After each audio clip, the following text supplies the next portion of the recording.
Hi guys, thanks for clicking and welcome to this lesson on cooking verbs vocabulary.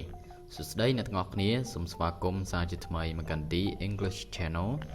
នៅក្នុងវីដេអូថ្ងៃនេះខ្ញុំមកចែករំលែកដល់អ្នកទាំងអស់គ្នាអំពីកិរិយាសព្ទដែលប្រើប្រាស់ក្នុងការចម្អិនម្ហូប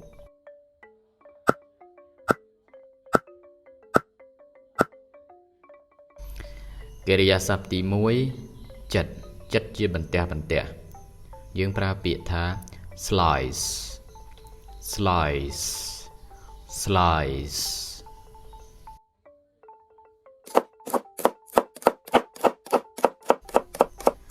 កិរិយាសព្ទទី2ចិតឬហាន់យើងប្រើពាក្យថា chop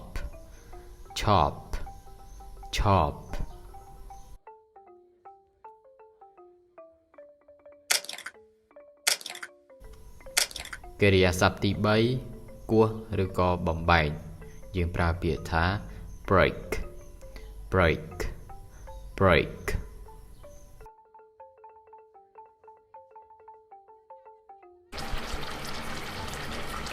កិរិយាសព្ទទី4រំងាស់យើងប្រើពាក្យថា simmer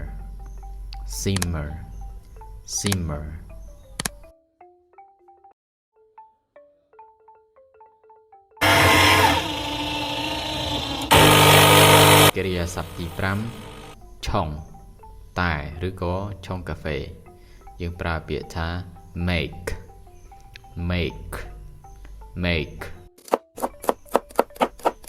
កិរិយាសព្ទទី6ចិញ្ច្រាំយើងប្រើពាក្យថា mince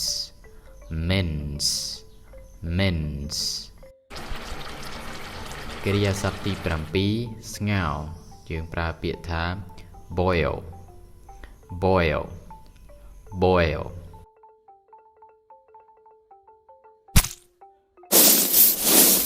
កិរិយាសព្ទទី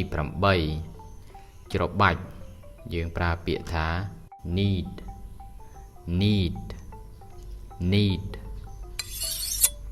កិរិយាសព្ទទី9សំលៀងយើងប្រើពាក្យថា sharpen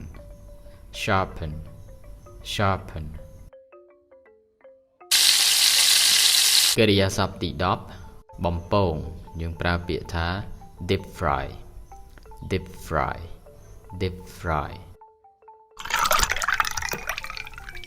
កិរិយាសព្ទទី11ចាក់យើងប្រើពាក្យថា pour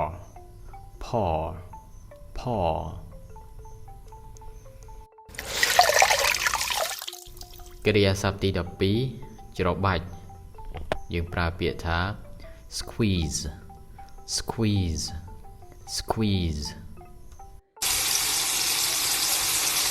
កិរិយាសព្ទទី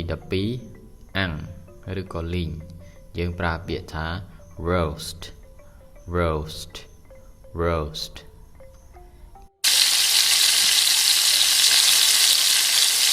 កិរិយាសព្ទទី13អាំងយើងប្រើពាក្យថា grill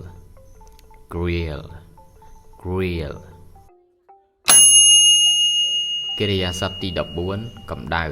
យើងប្រើពាក្យថា toast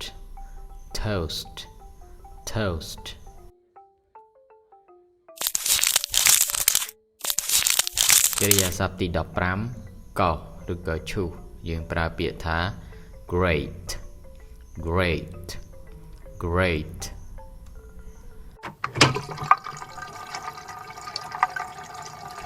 កិរិយាសព្ទទី16សម្រិតទឹកឬក៏ជាត់យើងប្រើពាក្យថា drain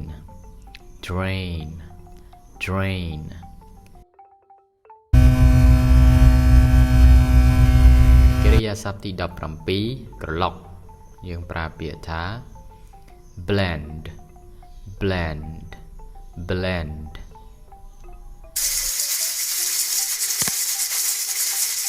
កិរិយាសព្ទទី18ចំហុយយើងប្រើពាក្យថា steam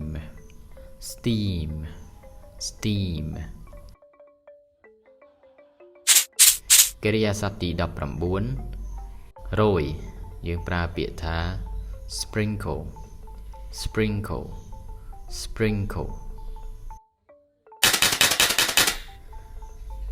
កិរិយាសព្ទទី20 go យើងប្រើពាក្យថា stir stir stir